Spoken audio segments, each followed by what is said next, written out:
Good afternoon, Imperial Valley. All those in the Western region and Eastern region are looking at this Facebook page, Culture Leadership Today. Don't forget to like the page. Don't forget to subscribe on the YouTube channel as well. Those are YouTube subscribers. I know there's a lot of YouTube people looking at this. Don't forget to subscribe on the YouTube channel. Two, um, if you got comments for me and Robert, I'll throw them out there on Facebook. But they're negative, I'm not going to post them. I told that to all former and past politicians. I don't post those negative stuff. It has to be positive. And I got Robert Amparano from running for re-election for Imperial. And to let you know, we go way back from Sealy to Spartans. That's the reason I'm wearing my Spartan hat. It just I had to throw that in today and spill the beans, Robert. All right. Yeah. So, like Daniel says, my name is Robert Amparano, and I'm currently a city council member in the city of Imperial, up for re-election, going in for my second term. If the general public and constituents are gracious enough to give me that second chance to, keep doing all the good. But like Daniel says, yeah, we go way back from Sealy, from the Sealy days. I was a little bit about myself. I was born in Brawley, this is the Brawley Hospital back in the early days, and then I've lived in Sealy till about 18, 19 years old, and I moved around the valley, and then I finally decided uh, you know, put my foot down, start the roots, and set my foot in the city of Imperial. That was about 18 years ago, is when I did that. Um, I married. I have 4 kids. My oldest one just got married in February 29th, right before COVID. So we got lucky. And then she got married, and I have a daughter that's a senior, a son that's a freshman, and I got a daughter that's a third grader at Ben Holtz. So um, growing up in Sealy was great. Got to learn a lot, did a lot, had a lot of friends, grew up with a lot of people. You know, the old days, grew up the fun ways, and no social media. So you wanted to talk to somebody, go knock on the door, go knock on the door, or pick up the phone and actually do the dialing. Yeah. We actually had to remember phone numbers, or come on, Daniel, you can remember having that piece of paper with everybody's phone numbers on it, or a little book. Exactly. So grew up in Sealy, went Sealy K through 8. Uh, Good times growing up there. I still remember my graduating class of uh, from Sealy in 1987 had 25, 26 people in it, students. I still keep in touch with a lot of them, and it's pretty neat, going back and remembering. As a matter of fact, one of them just reached out to me on Saturday. Was showing I had given him a recipe because one of the other things I do is I'm involved in the Boy Scouts. My son's a Boy Scout, so one of the cooking things that I like to do is I like to cook outdoors. So I teaching him how to make a peach cobbler outside in a Dutch oven. So he sent me the pictures, and so that was really cool.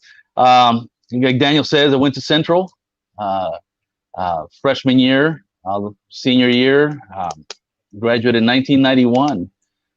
One of the things that I brought up here this last week was High School Voter Education Week, and you were trying to reach out to the ages 16 to 17 where they can pre-register to vote, talking about why is it important to vote. And I can still go back and remember when I was in high school, my senior year, um, sitting in history class watching the invasion on. Back then, it was Desert Storm. We'd Yep. come in and watch that, and it was really interesting. And shortly after that, I registered to vote, signed up for selective service, and went through that whole process. But We like all had to do that. We're talking about selective service. Yeah, I it's like know, here, sign up for yeah, selective service. that was something that was pretty much instilled into us in school. I don't know if you remember that. Everybody's like, when you turn 18, you got to sign up. You got to sign up. And so, high school was great. I was a band kid. I played in the band. So, shout out to all those band members. We got to go to New Orleans. Not only did I get to go to New Orleans, I played in Mr. Jimmy Cannon's jazz band. So I was one of his jazz guys straight out of eighth grade. I went as a freshman, played in his band. So I was very glad and gracious that I got to be able to do that and have those experiences. And then, graduated high school, went into college, and started my career right after that. So that's kind of me in a quick nutshell there. You know, I see the little post. Yeah, we have to do what we can to make sure that we keep things going. We stay informed. We stay ahead of things. One of the things that I kept saying last week in the high school voter education week was be informed. Be informed, and by that I mean don't just go off what somebody else says. Do your own research. Just because somebody says, "Oh yeah, he did this," well, were you there?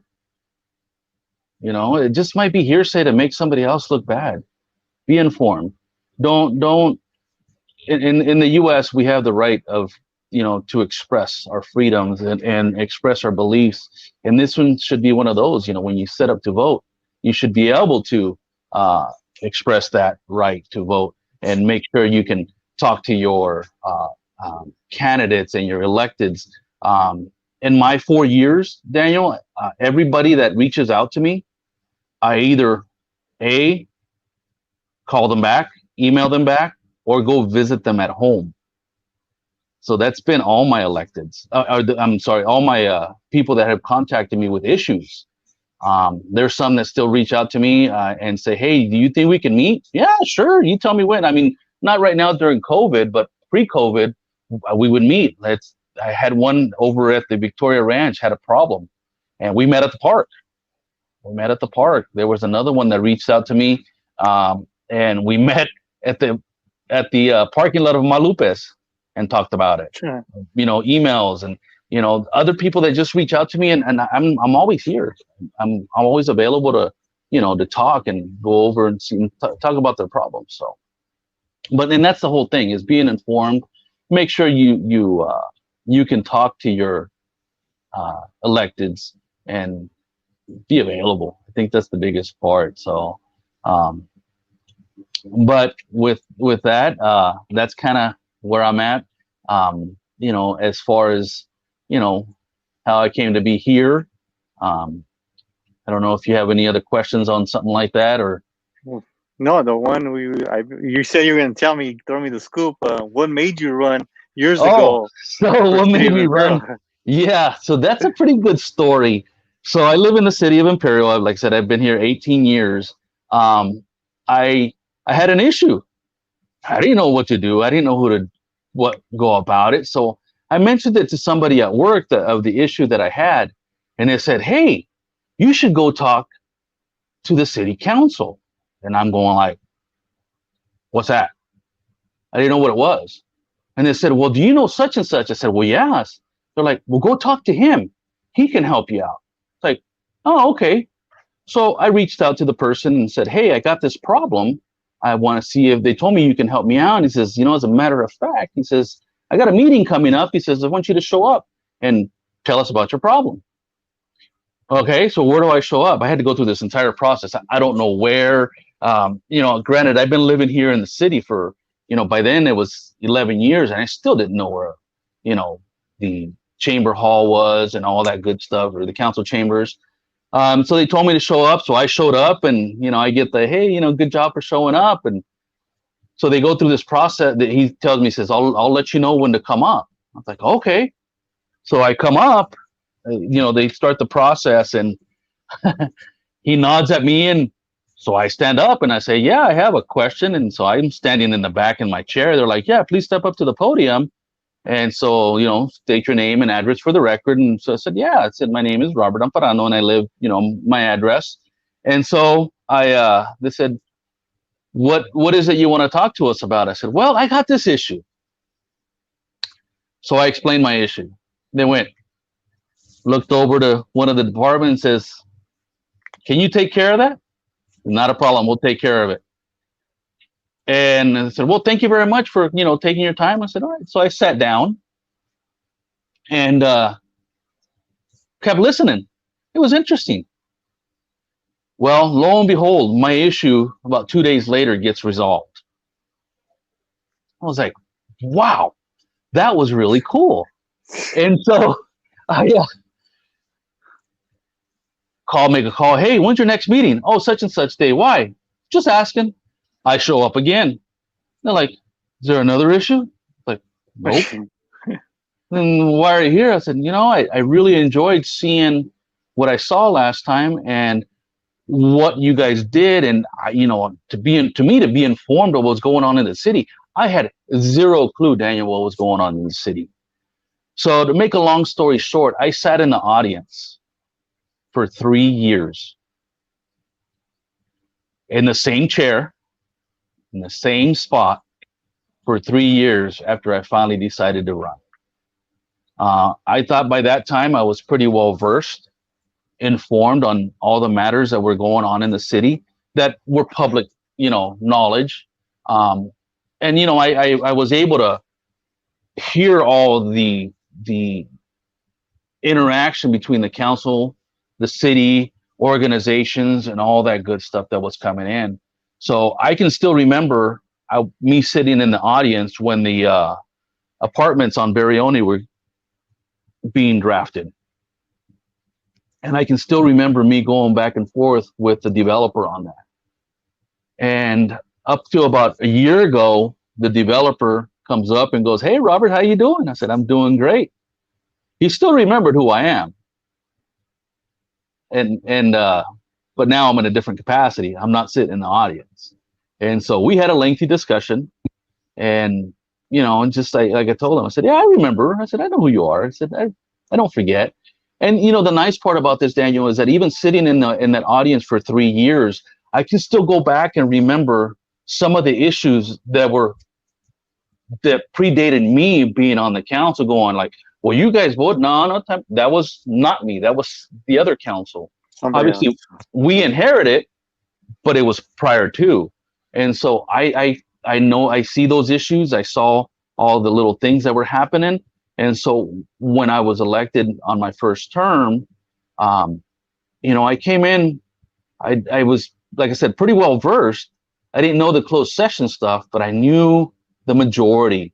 I would still they would email me the budget. I would get emailed all the paperwork except the manager stuff. I wouldn't get emailed that. And so I would look through it. So by the time I got to the meeting that day, I already knew what was on the agenda. And so I sat there with my paper agenda going through it, going, "Oh, yeah, I remember," making my notes and going through it. So that's my story of how I got involved with city council.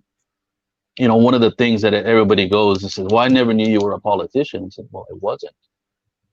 I just wanted to make a difference in our community." And I can drive around right now looking and see the difference that we've made with the council we've had this last 4 years. Big difference. So that is why I decided to make the jump to run for city council. The other thing that came with it was everybody thought that I came in with an agenda. I had zero agenda, Daniel. I didn't have an agenda. At that point, the city was running great. Everything was, things were moving along, things were moving forward. But, just like everything else, and the analogy that I made, I said, people walk around and you might have some shoes that still work, that are still good. But, you just take them and you polish them up and it makes it look like brand new. And that's all I said was, I'm not here to change the city. It's here to polish it up, give it a little touch up, make little things that make a giant difference. And like I said, I think I've been gracious and that that the public was able to give me that opportunity to do that, because it's not just for me, because it's not about me. It's about the community, making those changes for the community. So that is my story of how I came to be elected into the city council for the city of Imperial. Because back in the Sealy days, we were riding our bikes. If people don't recall us riding our bikes in Sealy, Yeah. That was our thing in Sealy. Going back to Sealy, going back to those days, we were just riding bikes. We didn't have social media. We didn't have Instagram. We didn't have what we have now. And people don't No. understand that. They So weren't that era. We're that. And then I know Imperial went through that same phase too, because you lived in Imperial. So Imperial's like almost the same way, because I see little kids riding their bikes when I'm at the Veterans Memorial Hall with my yep. dad's group, VFW. We're there, and I just see kids riding their bikes through Main Street like nothing, and it's Yep. nice to see kids ride their It bikes. is. You know. And so those are the little things that we look at to try to do for the residents. Give them that quality of life that everybody wants to see. To be able to go out, and do the hey neighbor, how you doing? But still, have the amenities that a city needs, but still maintain a small town feel. And we look at other cities that are small population, like the city of Imperial, have the big amenities, but still maintain that small town appeal. We can do that. We can do that. We look at how it can be done with the minimal budget that we have. So yeah, riding our bikes in Sealy, I still remember that. That was our mode of transportation. I still remember when I got my first car. That was pretty interesting. But that, to say the least, that was fun. Things we did as kids, and I still remember me getting in trouble. My parents never found out, but until later. But in Sealy, we could go anywhere, right to Sunbeam, right out to the Being Navy base. You can go all the only place I couldn't go, and I was not allowed to go, was to El Centro. I was not allowed to ride my bike to El Centro, I and did it was that like, many and times. and so we looked at it, and me and my best friend Norberto, we decided. My mom was at work, my dad was at work, his parents were at work. It was summer, and we rode to El Centro, and we rode our bikes. Hopefully, nobody would see us.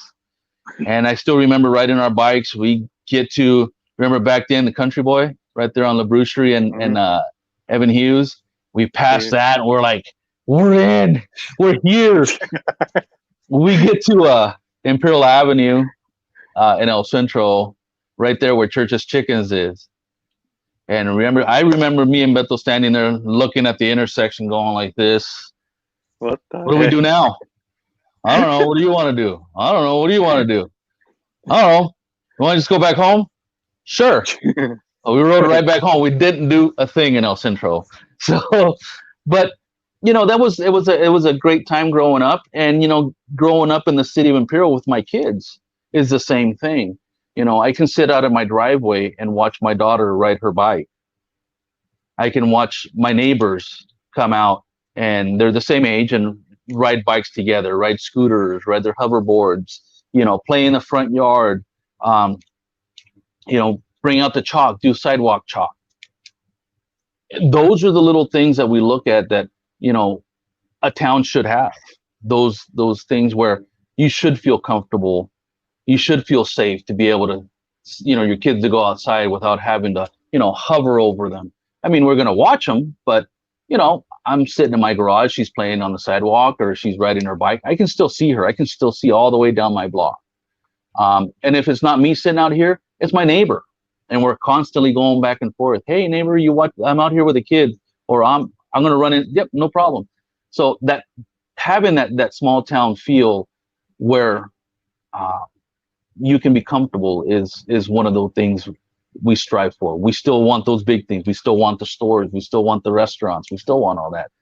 We definitely want that. And so it's just more things that we strive to try to get here in the city of Imperial as a council.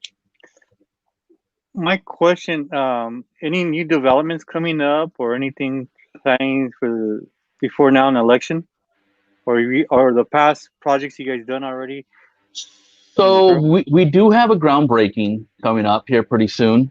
And I can't remember the exact date. It's either October 15th or October 1st. There's a groundbreaking ceremony at the 15th and Highway 86, or 15th and Imperial Avenue in the city of Imperial.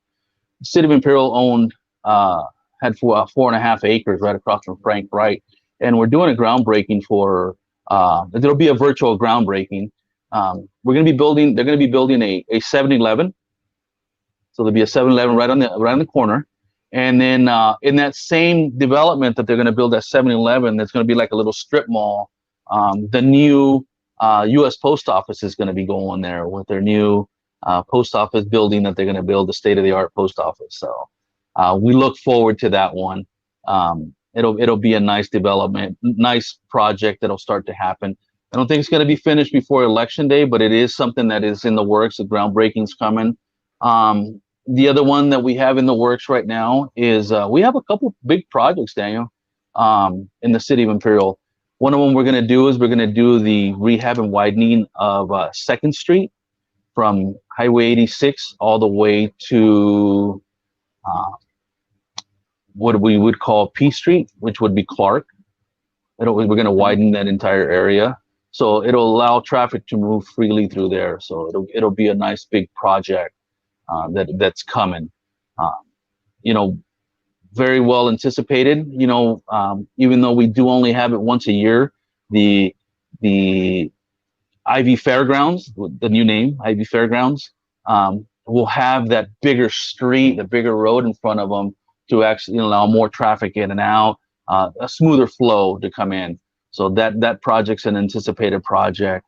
The other one we have coming in, and it's also scheduled not before election, but it's another project that's coming in, is we have the widening of Clark and Ayton. I don't know if you've been, you go across the railroad tracks coming out of El Centro, coming into Imperial, and you come up to Ayton Road. It's only 2 lanes, and so during the regular season, the cars get backed up all the way to the railroad tracks, and people go off the side of the shoulder and use a dirt road, the side of bank, and make the turn lane. Well, we're going to widen that and make a turn lane in there to allow people to have access to it and move through it. So that's another big anticipated one.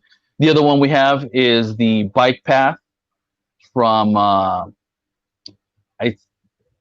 trying to recall it right. It might be Clark to Dogwood. So it'll intersect with Clark and Dogwood on Ayton Road. So it'll intersect over, the bike path from Dogwood to the IBC. We'll connect those two together. And so it'll connect the whole thing. So it'll be a nice big bike trail that's coming. We also look forward, obviously in the summer, it's a little hot, but during the nice season, it's a nice place to go out and bike ride, and it's supposed to have trees and a nice big path for biking and running or walking. So that one's really good. We also have, let me see, I'm trying to think of what other ones we have. We have the new senior complex that'll be coming to the city of Imperial. So it's going to be a big senior complex on the corner of 10th and Imperial Avenue. There's a big empty lot right there, catty corner from Subway. I don't know if you recall the area. Okay. It'll be a new big senior complex. So we're really looking forward to that, giving our seniors new homes. I was able to see the designs they did for it. A really good design, really nice. Street access, street views, and, have it all nice manicured trees, and, the landscape's going to be really nice. And so that's another big project. And then I know one of the big ones that's probably right now the big talk is that the city of Imperial worked with the Imperial Unified School District, and we were able to receive a grant to redo the pool area. So that's one of those ones that we look forward to. And then obviously the big park, the 80-acre park that we're going to be building on the outskirts of town, that's going to have, ball fields, whether it's baseball, softball, t-ball, football, soccer, basketball, walking, bike path trail, playground. It's scheduled to have a amphitheater, and that one's going to be roughly around 80 acres. And that one's supposed to be done by 2022. We don't have a long time to do it.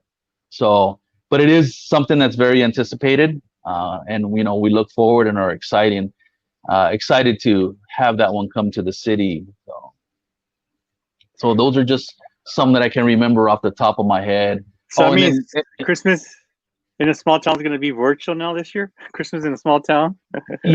Daniel, I don't know about Christmas in a small town. Um, Many people might not know, but Christmas in a small town does not belong to the city of Imperial. Okay. Christmas in a small town belongs to the Imperial Chamber of Commerce. Okay. Okay. The light parade is the one that the city of Imperial does. So, Okay.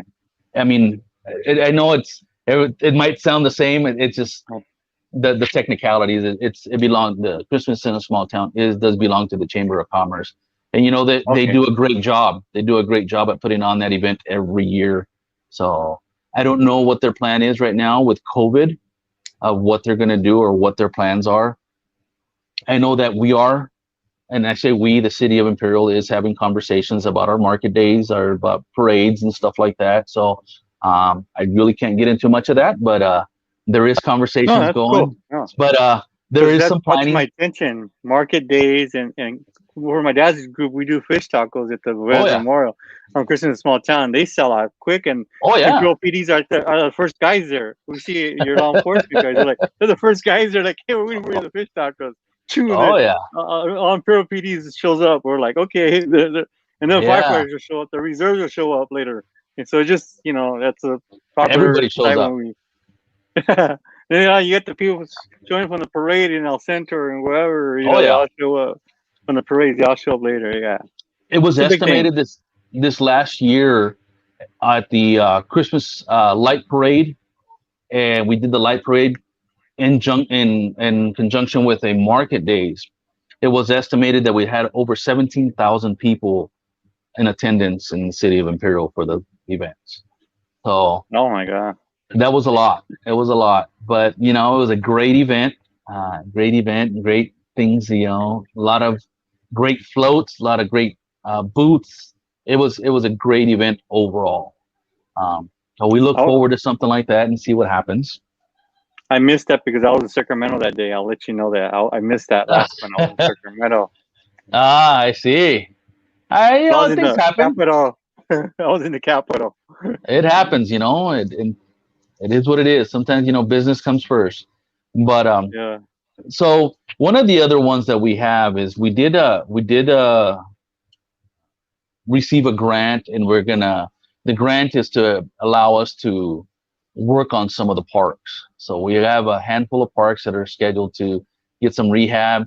Um, I was over here by Sunset the other day, and I noticed chalk marks all over the fields. And I think there's one, two, I think there's three fields there, and the fields all had chalk marks. And I was like, okay. So I asked, what is the chalk marks? That was the layout for the new sprinkler system that's going to be going into it. So Okay. we're hoping that we can get something to happen inside that park. Even though it is a retention basin, we try to do the best we can with what we have. Oh, that's another big project that we have coming in, or projects that we have coming in.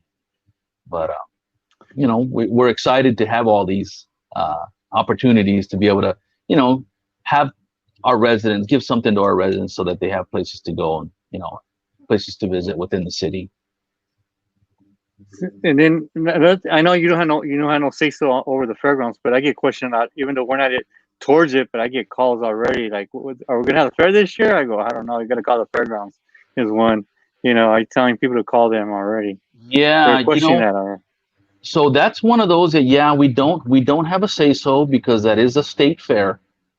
They do fall under, you know, state control. State. Yeah. So I know there's been rumors, and I know there's been things in the newspaper saying that looks like it's going to be on, and you know, you might hear not. And I mean, these are all rumors. Not until we hear it from uh, Mr. Phillips, the CEO for the Ivy Fairgrounds, will we know what's going to happen. So I know this last That's cool. year, it was a great turnout. Did very, very. The fair was great. A lot of different acts, a lot of different things happened. So it was really neat to see. So we look forward, if they allow us, to look forward to another great year visiting the Ivy Fairgrounds. What do you want to tell your supporters out there in Imperial? Because I have a lot of supporters in Imperial. I got veterans that live over there now. They left from El Centro to Imperial now. Yeah. They, they're moving in Imperial now. My Yeah. veterans. I do. It's true. We do see a lot of people moving into Imperial. Imperial can't build houses fast enough because they're selling. Um, One of the things that I do, and and I said this last time when I ran, I don't make promises. I don't promise anything. I don't come to the table promising you that I'm gonna, make the parks the most beautiful parks in the world, because sometimes you can't. One of the things that uh, I don't make those promises, and you know why, Daniel? Because sometimes you can't keep that promise. No, and Because I respect. I know where you're coming it, from on that. and I might say, you know what, I want to spend $100,000 to fix this park, and I say, I make the motion, but there's still four other people that have to agree with me. Mm. And if they don't see the same, it's not going to happen. So my promise that I made to you to fix that park just didn't happen, and I broke my promise to you. But the one promise that I do make is that I will work hard for you, and I've done it. And like I said, when I started this interview, I always reach out. I always call back. I always make that contact. If somebody asks, I will definitely hear or make that phone call, go visit you, have that conversation. Um, One of the other things that I do, Daniel, is I visit a lot of our job sites to see the projects that are happening in the city of Imperial. I want to be informed. I want to see what's going on. I want to see where the money's going. It's very important to make sure that those expenditures are done correctly. I'm not doubting our staff. City of Imperial has great staff, but you never know. There's jobs that come out that things might happen, and we have to be very diligent in looking into that. Um, so my promise to the voters out there is I will work hard for you like I have these last 4 years. I've done a lot of things, and I'm trying to think of all the things, but in 4 years, you move a lot of things, you do a lot of things, and it's there's a lot of positive. I know one of the things that I wanted to do, and I was able to do, was I drove by one of the parks and I couldn't see the basketball court, but yet there was kids trying to play basketball under the moonlight. It doesn't work. It doesn't work. So one of the pushes that I made was to provide, put lighting into some of these parks to allow these kids to play at night, especially in the summer where, it's 110 degrees out during the day, and at night it might drop to 100. It's better to play at 100 degrees at night. And at 110. yeah, and so the lights were installed at some of the parks, and right now, Daniel, at night you can go sit at those parks, sit mid-court and read a book. It's that bright. The playground's got lights. So these are the little things that I look at and see, where can we better utilize this money and put it into. So those are the things that I promised to work hard. The other thing that with that promise to work hard, we need to maintain and have our city of Imperial. In the last 4 years, the city of Imperial has been ranked the #1 safest city in the state of California. Yeah, it came out on, I think, Washington, and it came out on the East Coast. It came out on the East Coast. And so where does that come from? It's not from me. It's from our staff. Our staff. Yeah, you got awesome staff. Starting with our city managers, our administration, all of our support staff, and then going to our police department. We have a new police department. It's a new police department. And we have made a lot of changes. But yet what we do is we provide our agency the tools and resources they need to make sure that the city of Imperial stays the #1 safest city in the state of California. So those are the promises, to work hard, to get them what they need. I'm always trying. I've even gone as far, Daniel, as going to their events and washing cars, helping them with their car wash because the little explorers are trying to raise money to go to camp. So those are the promises that I make. I work hard for everybody here, and it's not about me. It's not about me. It's about the voters, the residents for the city of Imperial. Just recently, give you another example. I was at I, I wouldn't call it an event, an outing at one of our parks, where an organization called VWE, um, you've heard about the wrestling venue, Yeah. was doing a workout uh, uh, training little workshop out at the park. So kids can actually get out and exercise, learn wrestling moves, and you know what? Ultimately, get out of the house. Everybody's been locked All right. down. And I went there. I was Jason, if invited to you're go. listening to that, yeah, Jason reached out to me on that one. So yeah, yeah, VWE Jason is he's top Yep, of that. yep. So He's it was a great event. And so what I did is, I mean, obviously with the way he set it up, he maintained a social distance from people.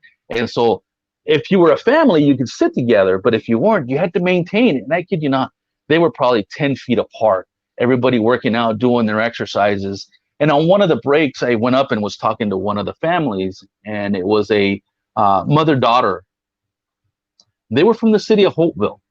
And I said, well, oh my god, what brings you to the city of Imperial? They're like, well, this, we needed something. My daughter likes wrestling, and we saw this, and it was free. And we like the city of Imperial.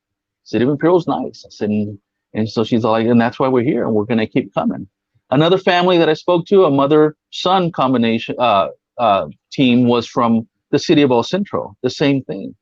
We wanted to get out, something different to do, and these are the little things that it's not a city event, but it's somebody within our city that's putting something on to for sure. help everybody. And that was one of those things when I was asked, hey, you think you want to come by? I said, you know what? I will go by because these are those things that, I want to know. And those are the parts of I will work hard to make sure that things like this get recognized. And so I always look forward to it. I've been to different events throughout the city, whether they're private events, small events, personal events. I show up to them. Sometimes schedules are tough, but I still make the effort to show up. And that is my promise that I will work hard and I will give it my all. Um, I think in my 4 years, I think I've missed a total of 3 meetings, Daniel, if that, and they've all been because of work. And sometimes we gotta be able to feed our family, and so I Correct. was working, and so out of respect to my employer, I don't even teleconference in because at that point it's their time, and I want to make sure that I'm fair and I give who I'm supposed to represent that 100%, 110% of my time and focus at that moment. So the Daryl other Pector thing, just said, excellent leader for our city. Daryl Pector, another silly guy. thank you, Mr. Pectel. Thank you, Daryl. Uh, those are the little things uh, that I promise. And you know, right now, City of Imperial has a great council. We're moving forward. We're a forward moving or city. We we have the values. Yes, those values are here. The family values. We always we strive for that, and that's why I enjoyed going to that little workout because what I enjoyed seeing was the families that were there. You know, I've done it. We do it too, and right now with my kids being in school, it's a little harder. So me and the little one are the ones who go out and do the walking around and do that stuff. But we always got to remember is you want to maintain that the family values within our city, but still have those amenities like we said earlier, like those we want to have those stores, those restaurants, and all those good things, good stuff. So Well, you guys were the first city were to open up, and then I contact Mr. Mayor, and next thing you know, next day there was a press conference with the county. I'm like, whoa, this is quick. And then your your staff reached out to me. Thank God she knows who I am, because I've done events prior, private meetings with entities that I have from LA, Yeah. and they're and she reached out to me. I forgot I had her number on my phone, and she's like, "Hey, I don't forget." She don't forget faces. She might be young, but she don't forget faces. Yeah. And she sends me a text. She goes, "Don't worry, this is going to be press conference." I said, "Don't worry." And I'm glad, because that's what I reached out to the mayor at the time, Mr. Yeah. Pecto, regarding the first city to open it. And that caught Yeah. my attention. Like, well, at least something's happening. There's making waves. Yeah. There's. And you know what, Daniel? And I know there was a lot of people that were against us opening, and it's not about the city uh, opening. What it was is we wanted to make sure that if businesses had a fighting chance to survive. I know that because I've been a small business owner where I was impacted and I couldn't survive. I had to shut down. So a lot of people put a lot of blood, sweat, and tears, and some of them even their life savings into their business, and to lose it in such a short time. And so one of the things is we couldn't wait. We said we had to give them that chance. And people were saying, "Well, you're putting my health at risk," and our answer is, "We're not. We're not putting your health. It's if you want to go, you can go. You can make that choice. Nobody tells you you have to go." But we do give that business that fighting chance. They need to open.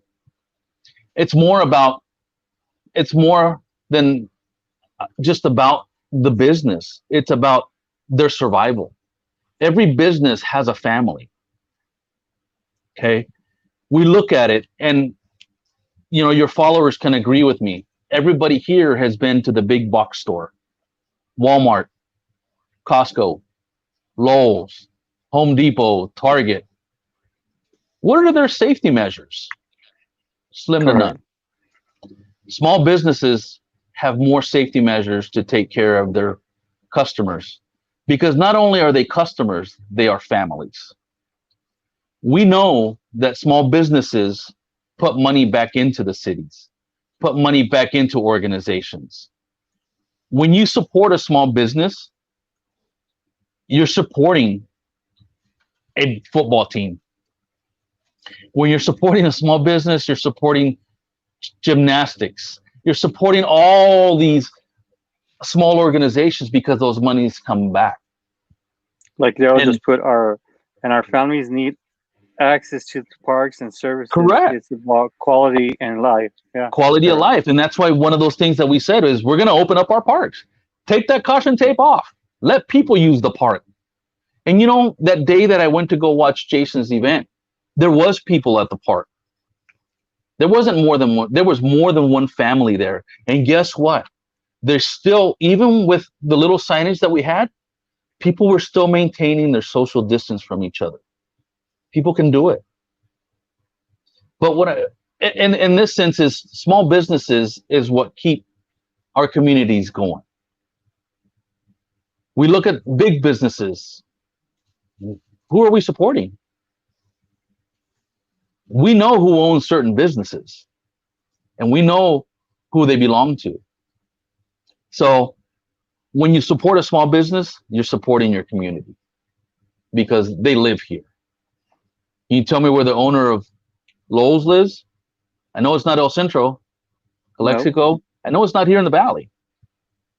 Yes, there's residents from the city that work there, and we're gracious for that. And we're grateful that they get work there because it allows them to live in this great city of Imperial. But that was one of the reasons is we wanted those businesses to survive. We wanted to give them the opportunity. So it was a hard decision, but it was something we had to do. yeah, and you're right on that. I mean, you're on the dot on that, because I was like, whoa, which is awesome, because you guys brought a light to through the whole Imperial County, through all the other cities. You start waking up and smell the coffee. I told one politician in Brawley, I go, you guys are smelling the coffee. You guys are seeing what's Yep. going on in Brawley, Yep. Calexico, small cities, Sealy, Yeah. Oakville, Yeah. they're starting to wake up. I'm starting to see that, on social media because that's what we live by now, social media. Yep. But yeah, it's And that's and Zoom that, now. and that's a hard part for me. I'm not a big social media. I'm not good at it. I'm not good at social media, but I'm trying. But I'm spoken to some of the businesses, and they're trying. They're trying to keep their head above water. Still they're trying to come out of it. But we're hopeful that the city provided some grants to assist them, some PPE grants to assist them, and I'm hoping that a lot of them took advantage of it to at least help them through a little bit. So these are little things that as a city, we're here together to work together to uh, give everybody the quality of life that they're looking for. Well, any last minute thought you want to, because we're down to the hour now. What do you want to say? Any last minute to the people out there, or just anything you got in your mind? Well, I was just going to say, make sure that when you go to the polls on November 3rd, make sure you take me into consideration. I'm experienced. I've had the experience. This is going to be my 4th year in office, and I've had 3 years in the how do you say that, in the audience. So I could technically say I've had 7 years there in that council chamber of experience. And sometimes experience takes it a long ways. Um, I'm always available to talk. You know, um, Sometimes people uh, call me to complain, and that's fine. I'll listen to you, but just make sure you get out and vote, are informed, make the right choice, and I'm hope you give me the opportunity to be that choice for you again for another 4 years. We want to keep Imperial great, and we want to keep Imperial moving forward. We want keep this place the number one city in the state of California, and that comes with everything that it takes to run a city. So I appreciate it. Look forward to November 3rd, and hopefully you take me to consideration with your vote. So thank you guys. Every vote counts, so don't Every complain vote later on that counts. you didn't vote. Yeah. Exactly. Exactly. So And the absentee ballots come out too, but October 3rd, because on the 8th I have training, but at the following week I'll be at the county buildings receiving absentee ballots. I'll be the box guy for the county, so we're gonna be out there okay. in the county building. I'm excited of that part because I want to see everybody that I'll say delivers their absentee ballots to the county building. That's why I tell Yeah. everybody that, and I'll be out there. I'm excited. And Imperial are, she just Alejandra Regal said Imperial are the, or The Imperial are the forerunners. Yes, we are. forerunner, Yes, we yeah. are. We All take right. the lead on a lot of things, and that's a great thing. It's a great thing. We're always willing to try. When if it doesn't work, we'll try something different. And that's a great part about this is, we can try it. We look forward to it. And then Robert has never stopped working for Imperial. Daryl. Thank you, Daryl. Appreciate that. Even on vacation, I was working for the city of Imperial. Yep, you said that right. Yeah, you said. I was on vacation for 2 weeks and still attending meetings, sometimes 2 to 3 times a week, and um, it's just those little things that count. I'm here for it. I'm here for the city. So We also own our mishaps. yes, we do. If I make a Yeah, mistake, I'll tell you I made a mistake. And uh, me and Mr. Pechtel have had that conversation that sometimes we agree to disagree. And I'll tell you, Daryl, or I'll tell anybody, yeah, I was wrong. I made the wrong choice. I'll own it. Not a problem. Not a problem. So, but Thank you, buddy, and thank you, sir. good luck, Appreciate it. and we'll talk soon. All right. After you know, even though you're a phone call away, we're Celia away, Imperial away. That's it. That's it. All So righty, sir. thank you, buddy. Thank We'll you. talk soon, and thank you. Don't forget to subscribe. Uh, Culture Leadership, and don't forget to subscribe on YouTube, Culture Leadership Today as well. This is also broadcast in 8 hours on YouTube. So don't forget to share those. Those are on Facebook right now. Share this as much as you guys can, please. If you guys want to know what Robert's about, it's on here on Facebook. Thank you.